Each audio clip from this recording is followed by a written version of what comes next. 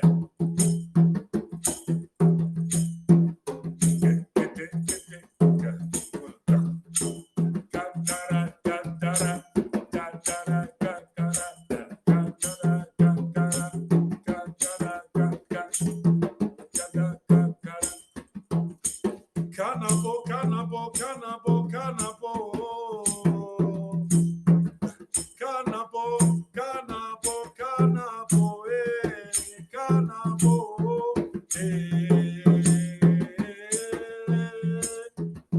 canabo,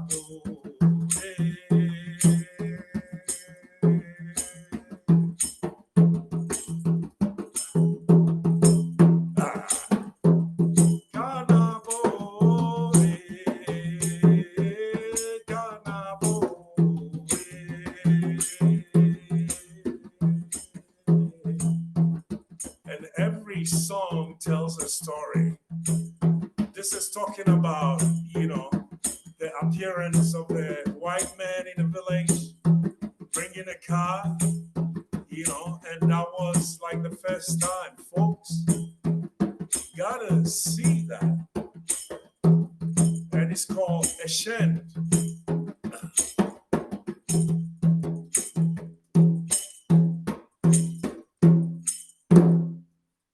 So that is the Asante version of it.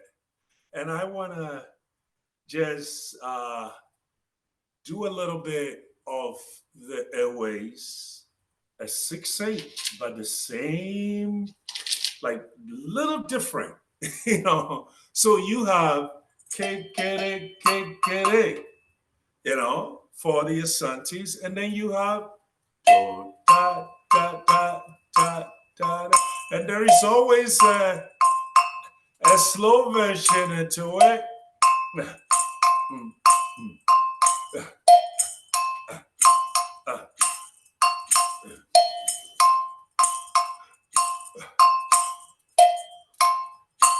And this is an Agbaja rhythm. And this is on our CD. You could.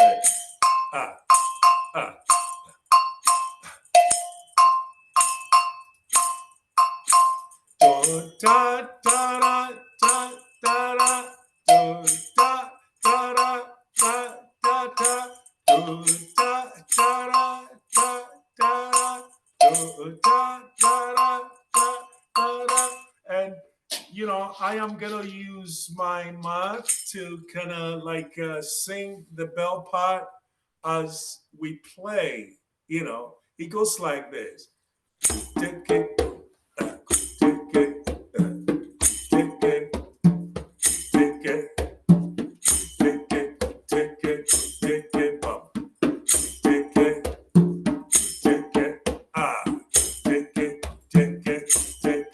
So da da da da da da da da da da da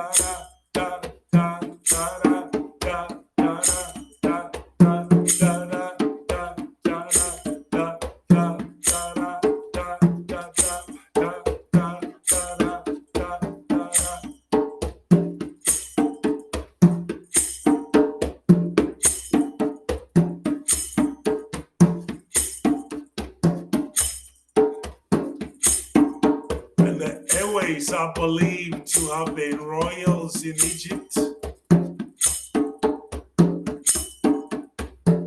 but they made their way up to West Africa and to Ghana when they were uprooted from their royalties. So eventually, they ended up, and they were just looking for a place to find water.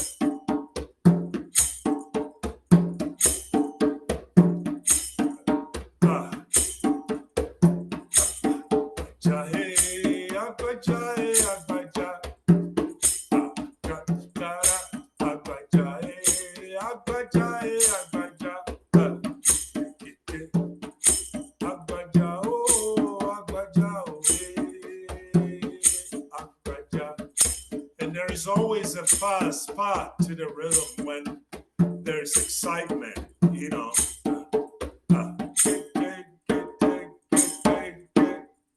And then you get into the fast part.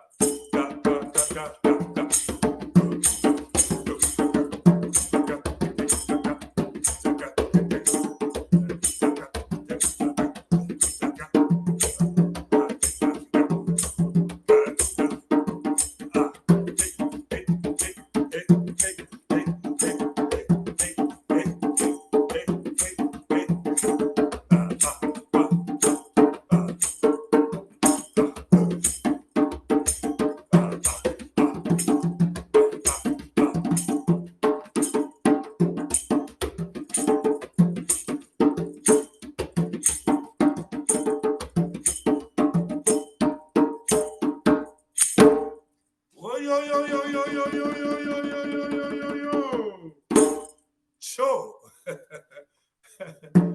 So basically, a rhythm can get you excited, or a rhythm can really stir you up from the inside out. And what it does, it brings you back. Like my good friend Olatunji would say, it brings you back up, you know, to the center. It really brings you to a place of peace. It brings you to a place that you can forget about this whole world and have your being. So it's interesting. I wanna leave the rest up for you, and I think we might have just a little bit of time to answer some of your questions and some of the things that you have gotten out there as I introduce you to this. I will leave one or two at the end, you know, and bring that to you. This is what we call the shekere, you know, and a shekere is also part of the ensemble of drums a lot of times in West Africa because it plays a very, very big role. It becomes a place where the drummers can go to, you know, within that polyrhythmic setting and be able to lock on to where they should be. The flute is also part of the ensemble, you know. This is called atentemben. Atenten simply means bamboo, and the flute is ben. So in Akan, that's my language, which can be called Chi, you know, the ben is the flute, and atenten is the bamboo. So it's bamboo flute, you know, and this is covered by animal skin, you know, like you could see. And why do we do that? Because my first experience coming up here to America with the harsh weather, the bamboo started cracking. So we had to find a way, you know, to preserve that. And I'll play just a short piece. You know, these are some of the things that I studied along, you know, in high school and college, you know, as I progressed, you know, with my quest as an artist. And this is called Mampong Ting.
you will hear when, we play together, especially with Sankofa. So I would just say, I think we need to get to answering a lot of your questions, so that I can cover other areas that I probably didn't cover. All right. Well, there are a few questions that came in. So it's good to answer some of them now, so that we don't pile all the questions for the end. Yeah. So the first question that came in was from Gerardo. Would you say that the bells are the pace setter, which keeps all the drummers together? That would be the equivalent of a metronome. I think that's exactly what it is. But the interesting thing about our traditions is that, the bells actually, you have to learn to follow the bell. So when the bell slows down, you slow down. you know. So you will have a bell player playing like,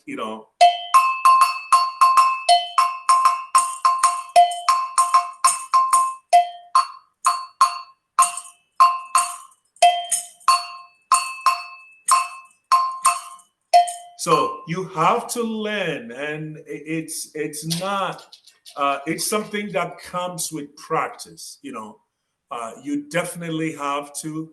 It's not like a metronome, because a metronome is constant. So you have to. It's a feeling. It's a connection out there that you need to develop, and this is why, during apprenticeship, you begin to live the life of the master. You actually, connect with the master, and be able to pick that up. Right. So you're in a way following what the tempo, whatever the tempo the bells will show. Definitely. Yeah. I Definitely. see.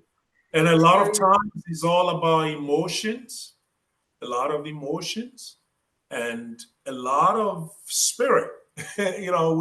We kind of have this, so embedded in the culture that you kind of feel and you follow, and it kind of leads you from one place to the other. Mm-hmm. Yeah, and guides you. Thank you, Kofi. So a question from Michael.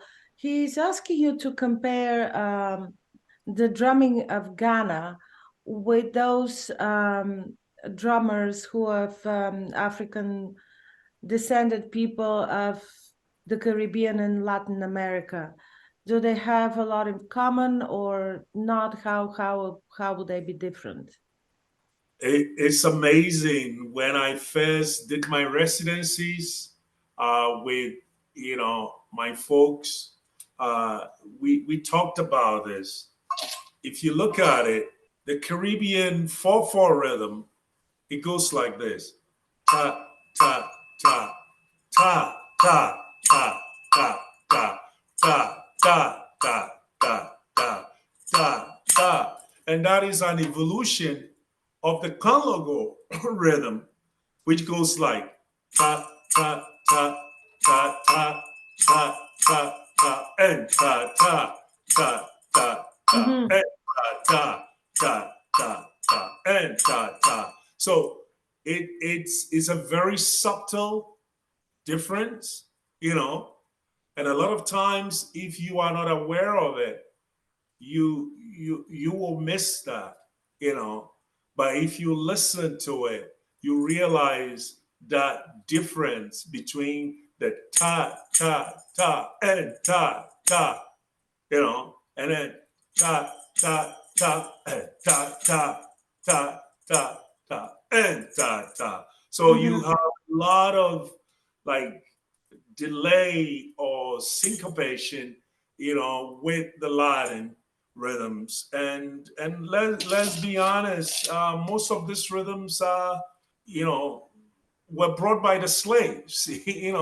They had that African descent, but then they have to get to a different environment whereby they are surrounded by different lifestyles which eventually affect us.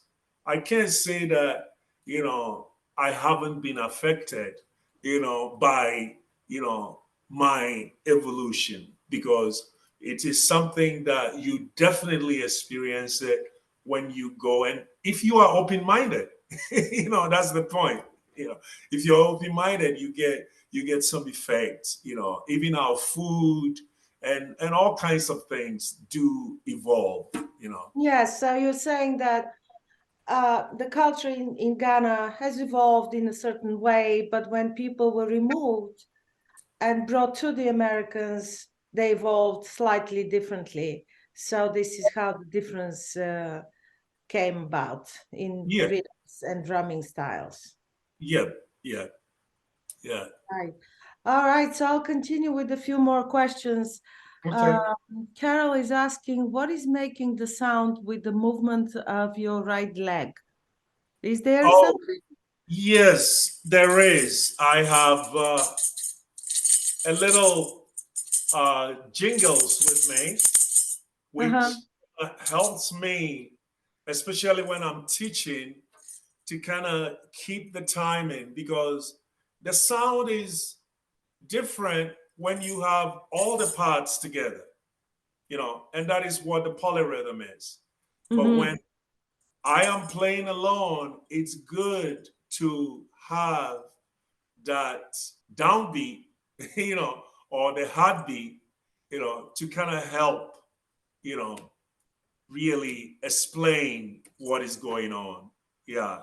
So that is why I have it on my right foot, so that it can help my audience, to grasp, the concept of, you know the rhythms, and especially when it comes to dealing with the different parts of the rhythms, you have to know where to come in on the rhythm, you Mm-hmm. know so for instance, you know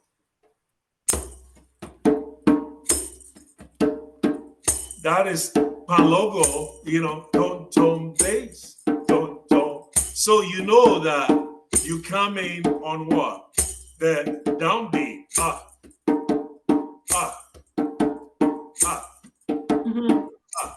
And then you go to the second part, it goes like bass, bass, and ah. So tone tone tone tone and bass and bass and tone tone tone tone and, so you know where to come in, you know. Ah, and then, so these are all parts that you learn, you know. So it is very vital from my evolution and from my way of studying, and also not just my grandfather, but also, getting out into the world to try to break this down and give people like a holistic, experience at their pace. Yeah. All right. So that is you trying to be several people playing at the same time, Yes. Yes. trying Yes. to show how the second and the third one will have to come in at certain point. Yeah. Yeah. Yeah, thank you, Coffee. I'll read a few more questions. Bill May says that clave sounds are so very similar to the foundation of Latin music. Would you agree? I do agree. Yeah, the foundations of Latin music is the African rhythm. If you go to Brazil, I just came from Costa Rica, you know, And you and found it there too.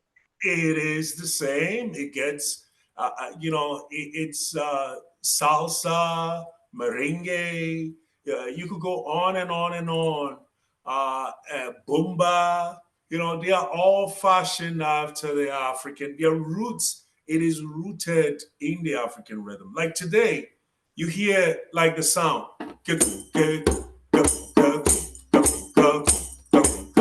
And you hear it all over the place. But this is very foundational. This is Gahun. This is the Gahun rhythm. But when it was presented by Africans, nobody bought it. You know what I mean? But now it has gotten to a place where it becomes part of our popular music. So there is no separation from what had happened. And I have to admit that there is also a recycling. You know what I mean?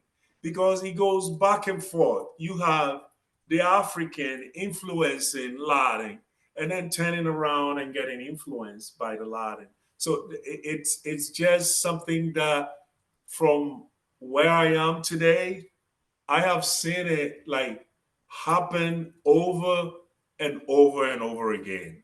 So it's like a constant conversation between Africa and the Americans. That is it. America's influencing back Africa, and again from Africa. It's very interesting. Yes, very interesting process, and it's ongoing, from what I understand. It is ongoing, yeah. And you don't know Not what just comes. in the past. Mm-hmm. Yep, yeah. I mean, All I right. have instruments like the gourd. The gourd is something that had come about. It's been developed into water drums, the gourd drums. You got the udu today, what we call udu. It's all sort of started from the motherland, Yeah. And you could hear sticks. I could play the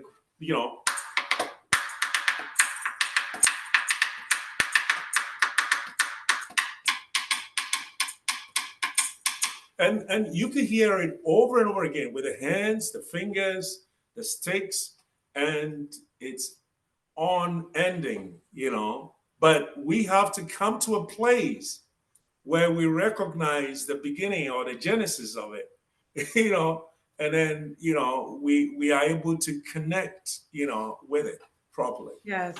Yes. Yeah. Thank you very much, Kofi. So there are a few questions that are about the drums and actually your tunic. So the drums. Lubo is asking whether you can tell us something about the drum making process and about the symbols on the drum and their meanings. Okay.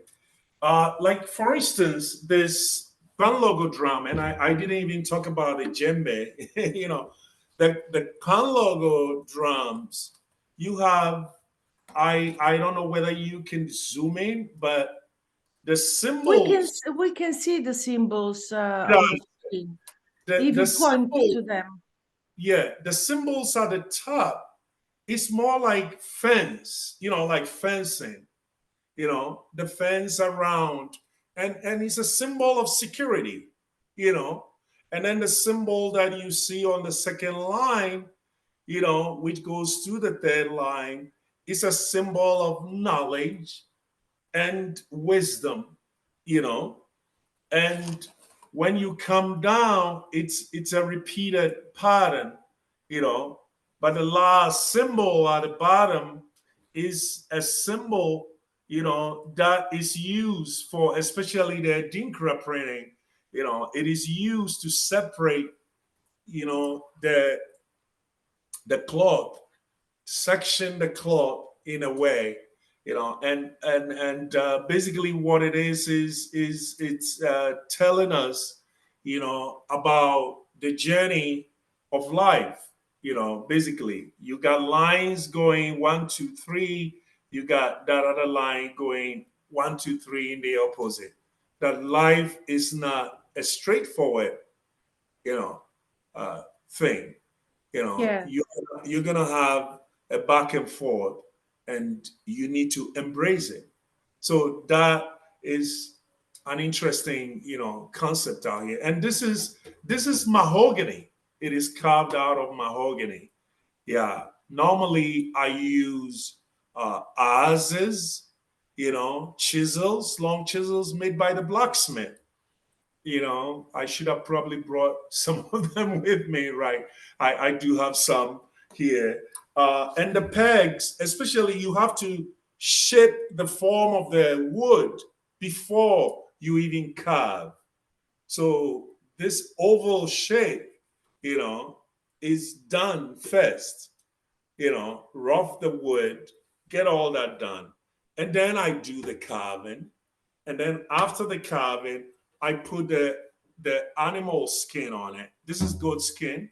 And I intentionally leave the fur out, so people can relate more with it. In our part of the world, you never just, slaughter a goat for just the sake of slaughtering. You eat it. you eat the goat, and nothing is thrown away like the Native Americans. Everything is used. The bones, the skin, we could use them for sandals, but drums are purposely, made in a certain way, and the difference between the Native American leather and our drums, we don't put anything on it. There is no tanning, nothing. It is just dried, and then you stretch it out. When you are ready, you soak it in water, stretch it out, you know, pull it down, make sure that it's tight, there's no creases in it, and then you begin to weave. There is a little ring out here. You begin to weave through. So all this you see here are weaving specifically, and this is one weave, and I knot it. I knot the second weave comes up, and then you knot it, and then you go to the next one, and then you knot it, and then you go to the next one, and then you knot it, and then the next one, and you knot it. And when you are done, this is what you use. We use a hammer to drive this down so you can have the needed tension. That is the difference, between Pan Logo, which is native to Ghana, and the djembe, which is more popular around the world than the Kalogo. This is worldwide, but this is also done almost in that same similar way. But you have to have two metals at the top, and stretch the skin.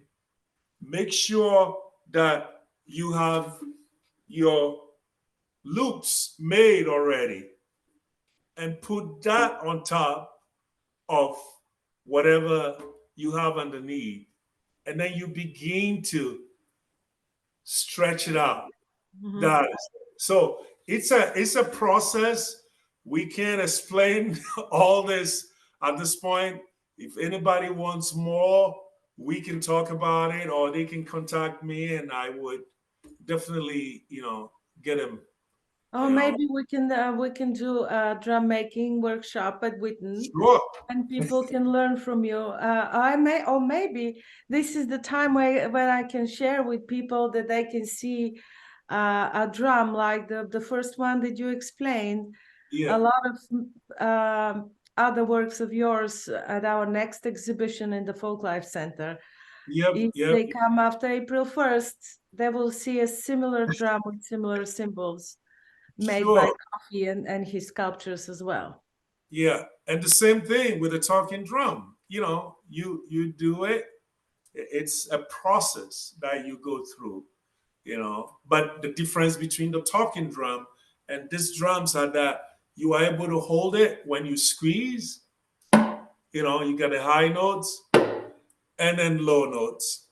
So it is the manipulation of the sound or vibration that creates the syllables and the talk, that comes out of it.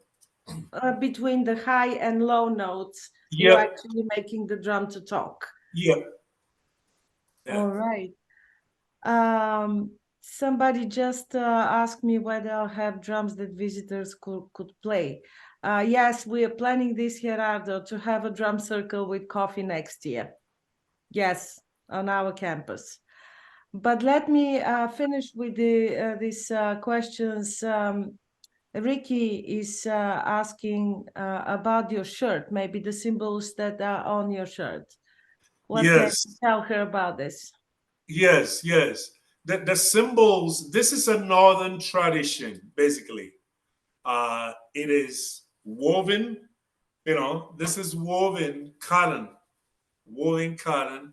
And then the symbol here, you have the symbol of uh, love, you know, and wisdom. So you have, this is love, the top, and then you have the the wisdom, you know, and Mm-hmm. then you have what they call the unknowns, because it's like going through a spiral. Normally our folks will want to link, they just don't talk. We have what they call proverbs, so it does show up in some of our symbolism, you know. So it is telling us, from what I see here, it's like in life, you're gonna get, some wigglies, and you have to be able to use wisdom, Go through them. and at the bottom of it, love above all, to get through them, The love will be like your guiding star, eh? That is it. So that is what it is, and I will want to say that a lot of our symbolisms are based on Mother Nature. A lot of them. So Mother Nature is the center, and I will say the very simplistic expressions of the African sculptures are very much, uh, you know, connected to just the form, that you see. And I'm happy that, today the world is catching up, on that very simplistic interpretation of our African, sculptures. Yeah. Yeah, thank you so much, Kofi. I suggest that we stop with the questions for now, so that you can finish what you were about to tell us, and then at the end we can have some more questions. Sure, sure. I just wanted to say that there has been a lot of other things that has been kind of has evolved over the years, through through slaves being moved, especially to the Caribbean and to the mainland, of America. And one thing is about the use of metal, you know. Uh, Today, I'm going to pull this thing up, which has become a big thing. It actually evolves. It's called a RAV, and it revolves from, the steel pan, you know. When our folks got to Trinidad, and, Val is a great friend I met, you know, in with Babo Latunji and Sikiru, you know, and they kind of talk so much about the evolution of the metal, how some of these things, got taken over, you know, and, this is a story that blows my mind.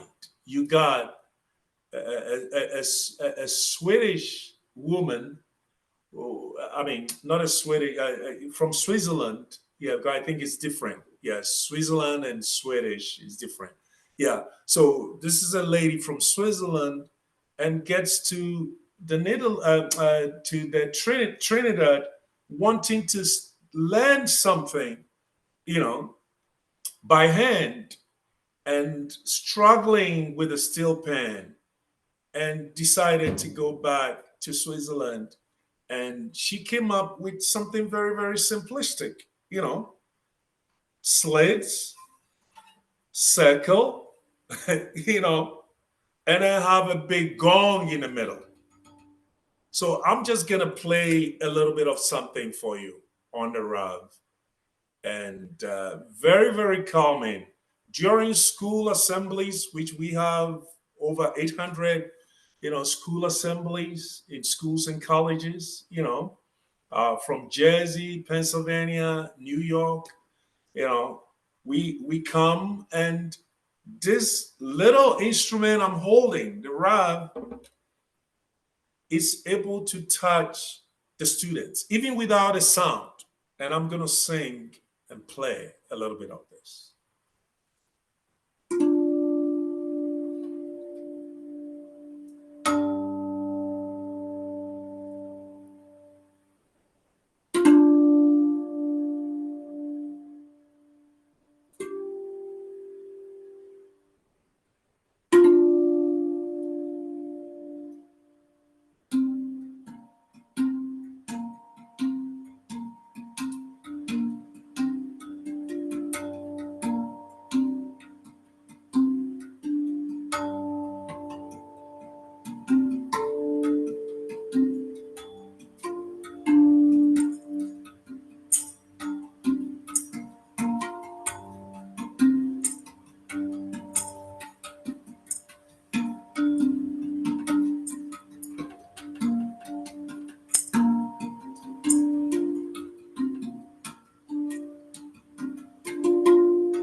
I go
Welcome, welcome, we welcome you.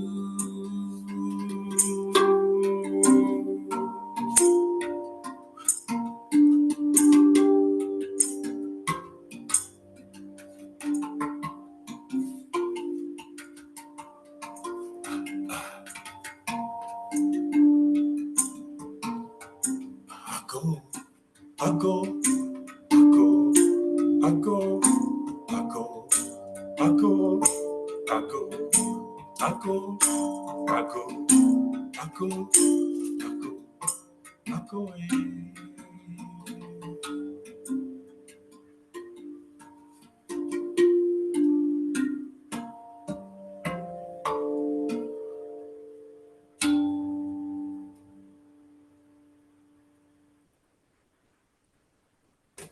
Thank you.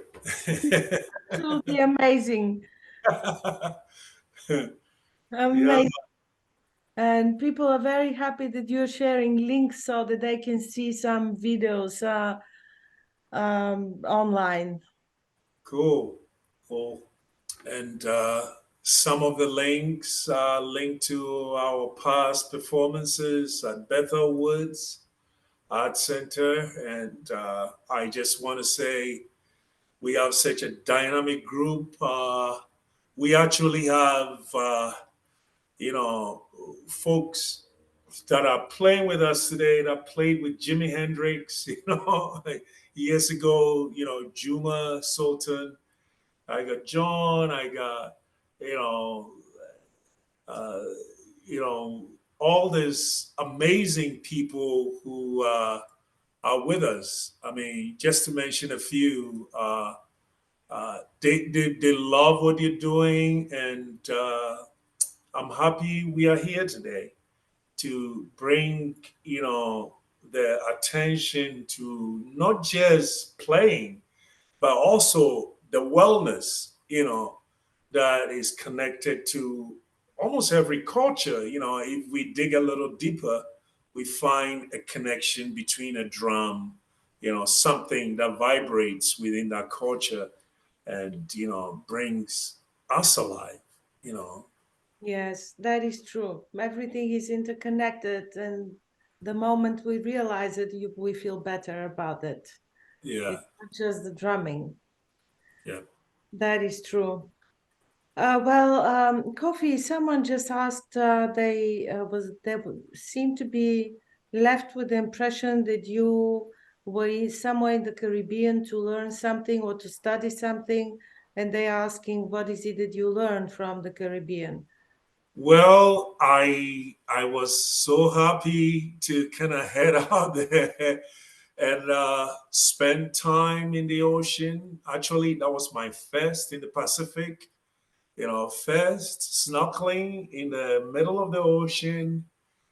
First to go to fishing. Yeah, maybe I should tell people that this was a vacation. It wasn't there to study, just a It vacation. was a vacation. But again, I was able to learn. I will just quickly bring you a flute that I got made by clay. We actually had a chance to visit, a volcanic site.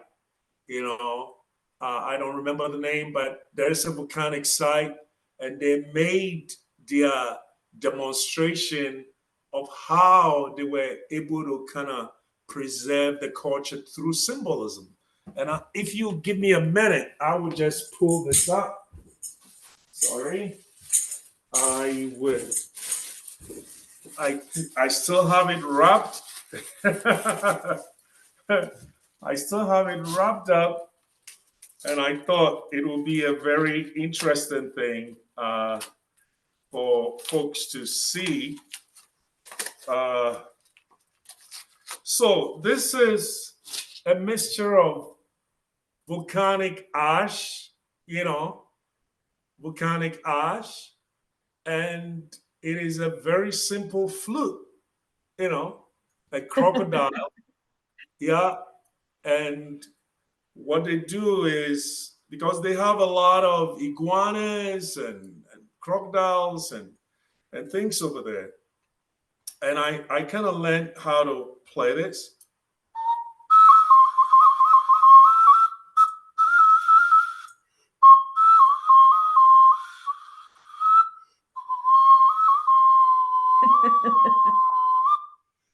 So it was kind of one of the traditional things that I kind of picked up, learned. And yes, their culture has been so inundated that they actually they are not proud of where they come from. I mean, they are not proud of their original, culture, and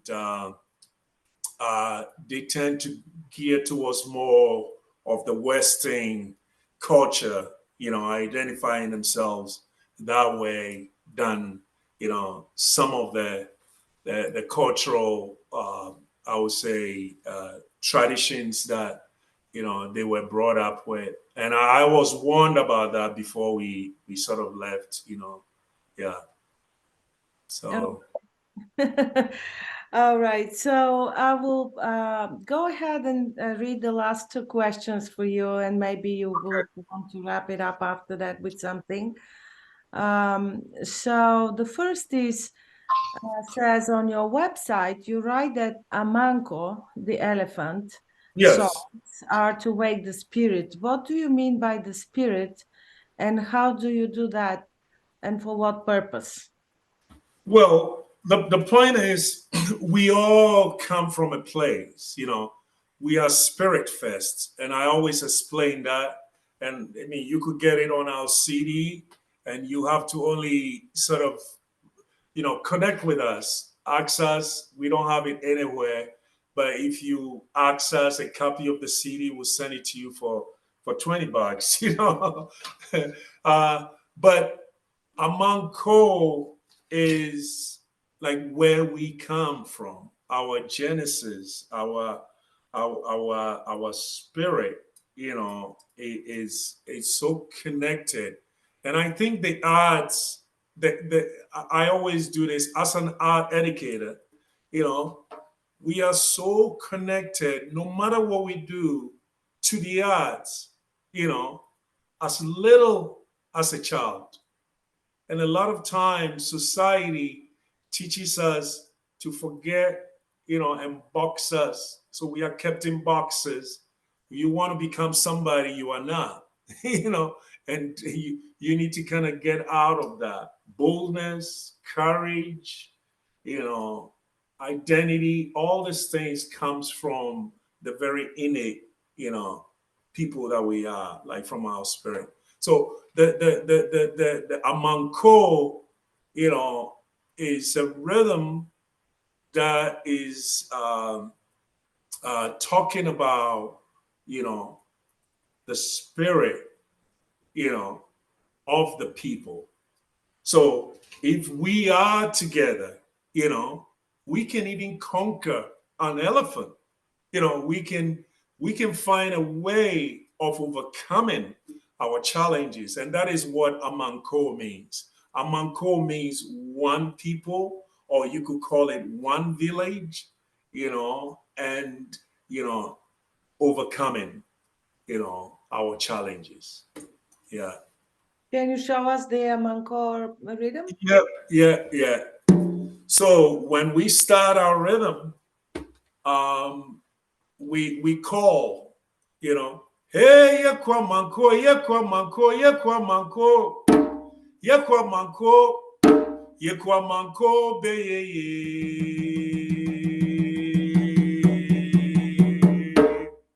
Hey, and then the people respond, oh, say,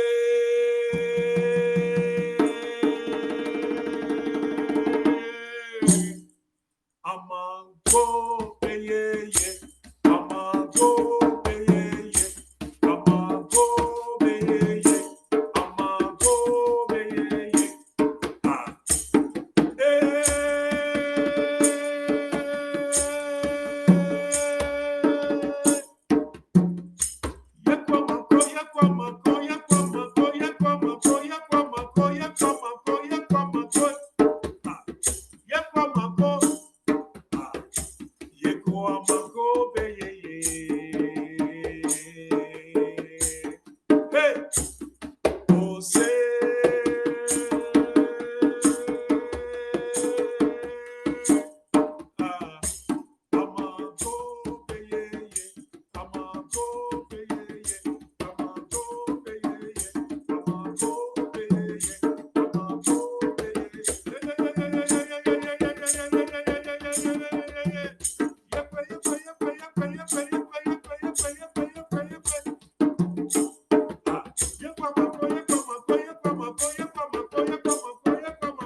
Well, this person wants to know, what does drum intend to do for the spirit? Well, what it is that I think what it does is to awaken, not just our spirits, but also our ancestors. Because the point is, when, no matter what religion you are in, you are here because of your parents and your grandparents, and and we can deny it all we want to. You have a connection. Your DNA, is right out there staring at you. So there is a lot that if we come into that acceptance, it does. And I think that is what our people really, dealt with, whereby they connected, you know, with the ancestors. And yes, they know there is a higher power, or the great spirit God, you know, whatever you come up with. And there is that connection. And I can't overstate that. From my experience, if I wasn't an artist, maybe I'm not going to be here. But as an artist, it is something that I strongly believe, that the arts, no matter who you are, whether you are an artist, you are a scientist, you are, a writer, a journalist, your roots started from the arts, And we all have ancestors. Yep. This is one of the ways to connect with them, right? Yep. And it's not, I mean, could be the drum, could be the symbolism, could be the song, could be the clothing. These are all different ways of connecting. Yep. All right. Well, I'll read you the last question. When and where will be Sankofa's next performance? This should be an easy question. Yes, it should be. We are gonna be at a place on January 16th, in Poughkeepsie, which is just very, very close to me.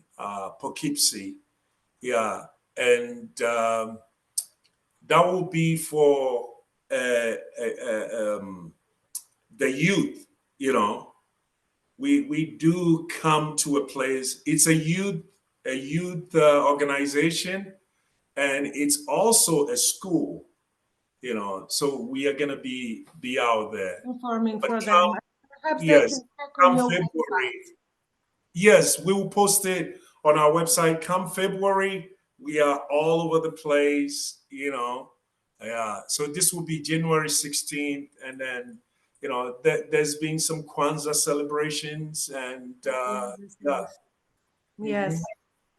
Well, as I said a bit earlier, we are hoping very much that we'll have a drum circle with Kofi at Wheaton, and Kofi will be bringing drums for the participants. So you just need to show up. Yeah. And last thing, Kofi, before you wrap up, because you gave us slides you wanted to share with people, but we never Sure. got. Do you want to show them the slides? Yep. Yep. So that's me. Yeah, if you can just tell us what is Yeah, and this is with the local learning. It's an organization all over the United States, and what they do is to connect, with the local organizations and bring artists into the classroom. Yeah, so this was a presentation that I gave. Yeah, in Poughkeepsie. Yeah, with Mid Arts Hudson. Yeah, that's part of it. That was the same place. And this was my Woodstock drum circle, and this was Richie Havens. Ashes was being spread out over the field in Woodstock. So that was a drum circle, and it was amazing. Yeah. And this was at a college, you know, in Newton, New Jersey, Sussex County Community College. Yeah, and just playing the flute at Ten Band. This is part of the local learning. And this is at Howland Center. It's Howland Cultural Center in Beacon, New York. We always have a show over there, and this was one of them. And this is the same place, playing the Jill, which is the balafon, the Northern Ghana balafon. Yeah. And that is the same place, Howland Center, with Sankofa.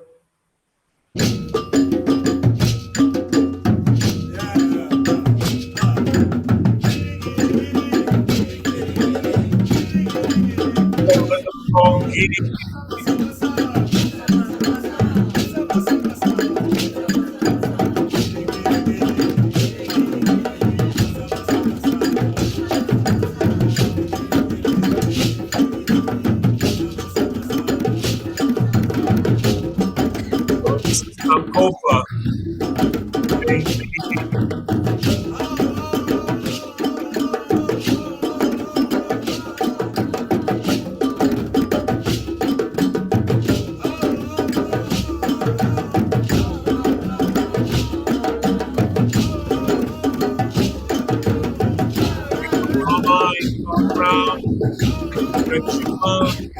I think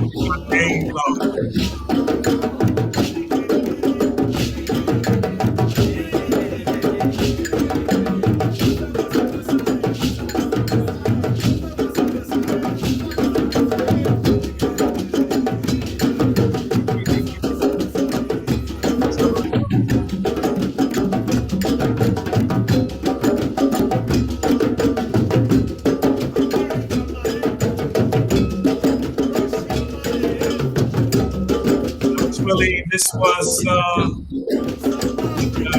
guessing.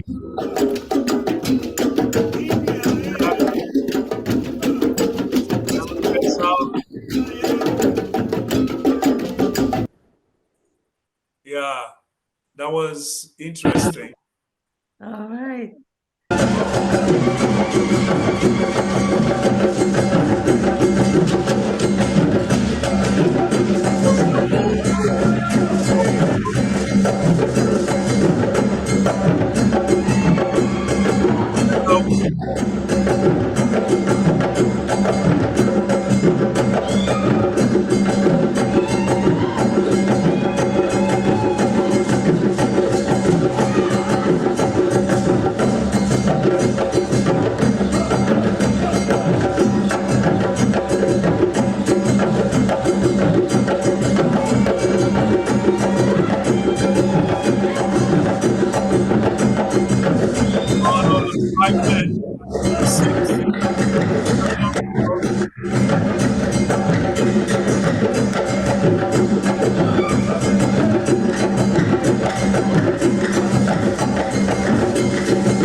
Sobaja.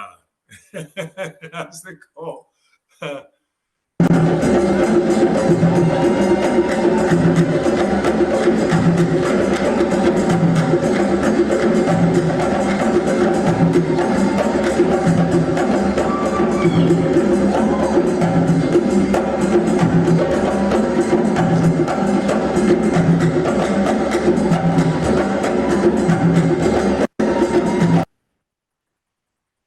was what we call Atia. Atia Thank you very much. Thank you. Thank you, Kofi. Do you have any last thing to share before we go? Well, I just want to say again that if you want a copy of our CDs, please let us know, and we would definitely ship you a copy. Yeah. And I will want to say that the key to long life, like my grandfather would tell me, is really letting go. And letting go, a lot of times, is rooted, in the kind of lifestyle that we live. We should never be stressed out. It's easier said than done. But whenever you allow yourself to, you know, get to that child in you again through certain activities like drumming and, meditation. And I mean, I can go on and on and on, which is all over the world. It does bring you to the place called hope and, the center of you. And I can attest to that. I mean, I know that there's some of my drummers are right out probably listening to me. And, a couple of years ago, I would say 2013, I was completely, I mean, done. I had a spinal cord injury, which I couldn't drum. They would come, and just by hearing the rhythms alone, it sort of lifted me up again. Doctors were surprised as to my recovery right now. So it does work.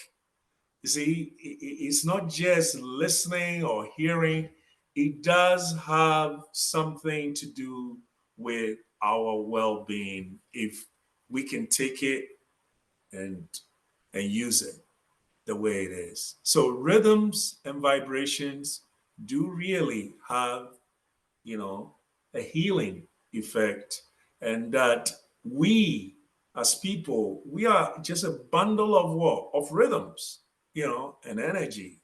And, if you don't realize it, you kind of lose a lot. And there's no wrong notes. There's no wrong note, there is no wrong step. You could dance, you could do anything. You have to sing and bring your spirit where it's supposed to be. Yeah, So that's all I want to be say. open for that. Yes. Thank you so very much, Kofi. It was amazing conversation. It was.